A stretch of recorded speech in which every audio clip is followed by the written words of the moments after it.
अभद्र टिप्पणी को लेकर ज्ञापन, पुतला दहन। अजाक्स के प्रदेश अध्यक्ष संतोष वर्मा द्वारा ब्राह्मण समाज की बेटियों के खिलाफ की गई अभद्र टिप्पणी को लेकर कार्रवाई करने मुख्यमंत्री के नाम दिया ज्ञापन। गंजबासौदा आज नगर में अजाक्स के प्रदेश अध्यक्ष संतोष वर्मा द्वारा ब्राह्मण समाज की बेटियों के खिलाफ की गई अभद्र टिप्पणी को लेकर कार्रवाई करने मुख्यमंत्री के नाम ब्राह्मण समाज ने ज्ञापन देकर पुतला दहन कर अपना आक्रोश प्रकट किया।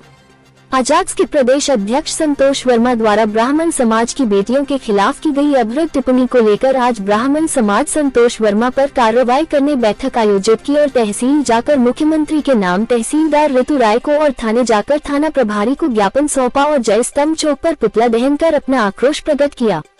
ज्ञापन के माध्यम से बताया गया कि संतोष वर्मा द्वारा ब्राह्मण समाज की बेटियों के खिलाफ अशोभनीय टिप्पणी की गई है, जिससे संपूर्ण भारत के प्रबुद्ध नागरिक एवं ब्राह्मण समाज आक्रोशित है। अगर बर्खास्तगी और आपराधिक मुकदमा दर्ज नहीं होता है तो समाज उग्र आंदोलन को विवश होगा, जिसकी संपूर्ण जिम्मेदारी शासन प्रशासन की होगी।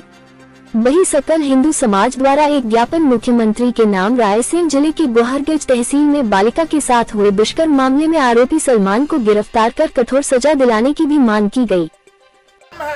संतोष वर्मा के इस कृत्य से देश एवं प्रदेश की शांति व्यवस्था सद्भावना पर भी कुठाराघात हमला हुआ है। ऐसे कृत्यों से समाज की शांति व्यवस्था भंग होने का अंदेशा है। अतः आपसे विनम्र अनुरोध है कि इस प्रकार के कुंठित एवं संतोष वर्मा आईएएस ने अजाक्स के प्रदेश अध्यक्ष होकर के और जो बात कही है कि हमारी ब्राह्मण समाज की बेटियों का जो अपमान किया है, समाज का अपमान किया है, उसके विरोध में ज्ञापन दिया है। उसके खिलाफ कार्रवाई हो और दंडात्मक कार्रवाई हो, उसे बर्खास्त किया जाए। इस बात की मांग करने के लिए हम लोगों ने एसडीएम को ज्ञापन दिया और प्रदेश सरकार से मांग की है। संपूर्ण ब्राह्मण समाज यहाँ थाने में भी आया और इस थाने में आकर के उसके विरुद्ध एफआईआर दर्ज की जाए, इसके लिए आवेदन दिया है और उन्होंने समय मांगा है। 3 दिन के अंदर वह कार्रवाई करने का आश्वासन दिया है और हम सब चाहते हैं ऐसी मानसिकता वाले व्यक्ति को। इसके एक आईएएस जो विकृत और कुंठित मानसिकता के हैं, उन्होंने ब्राह्मण समाज की बहु बेटियों के लिए जो अभद्र टिप्पणी की है, उससे संपूर्ण समाज की भावनाएं आहत हैं।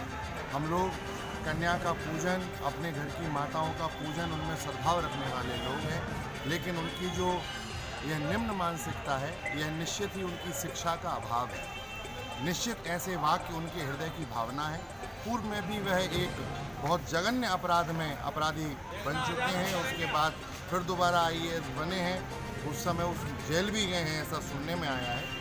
तो ये उनके अंतर हृदय की भावना है और उसका हम लोग विरोध कर रहे हैं, उसी के लिए आए हैं। इस बात के लिए आप एफआईआर कराने आए थे, तो क्या अनुसूचित जाति जनजाति कर्मचारी संघ के प्रांतीय अध्यक्ष और मध्य प्रदेश के एक आईएएस जो कुंठित और विकृत मानसिकता का व्यक्ति है, उसने ब्राह्मण समाज की बेटियों के प्रति अभद्र एवं अशोभनीय भाषा का इस्तेमाल एक कार्यक्रम के दौरान किया था।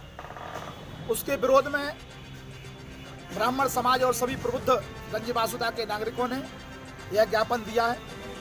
ब्राह्मण समाज हमेशा शांति, सद्भाव और सौहार्दपूर्ण रूप से काम करती है, राष्ट्रहित में काम करती है, संविधान के हिसाब से काम करने वाली समाज है। लेकिन जब हमारी बहन बेटियों पर आंच आएगी तो हम निश्चित तौर पर संघर्ष कितना ही बड़ा हो, हम जैसा हमारे पंडित अभिषेक शास्त्री जी ने कहा कि हम शस्त्र और शास्त्र दोनों के ज्ञाता हैं। जब तक बात हमारी शास्त्र से चलेगी तब तक हम शास्त्र से काम करेंगे। और उसके बाद यदि माननीय मुख्यमंत्री जी से मैं निवेदन करना चाहता हूं, यदि ऐसे विकृत मानसिकता के व्यक्ति को तुरंत बर्खास्त नहीं किया तो हम यह लड़ाई भोपाल तक लड़ेंगे और ऐसे व्यक्ति के खिलाफ हम शास्त्र का उपयोग करना भी अच्छी तरीके से जानते हैं। जय श्री राम, जय परशुराम। अल्टीमेटर गंजबासुदा थाना प्रभारी और अनुविभागीय अधिकारी को दिया है। 3 दिवस के अंतर्गत यदि उस पर एफआईआर नहीं होती है, हमारे आवेदन पर एफआईआर नहीं होती है, तो हम पुनः भव्य प्रदर्शन करेंगे। यहाँ भव्य आंदोलन होगा, उग्र होगा। इसकी जिम्मेदारी, संपूर्ण जिम्मेदारी शासन और प्रशासन की होगी। ऐसे व्यक्ति की जगह ग्वालियर का पागल खाना है, उसको तुरंत बर्खास्त कर ग्वालियर के पागल खाने में भेज देना चाहिए।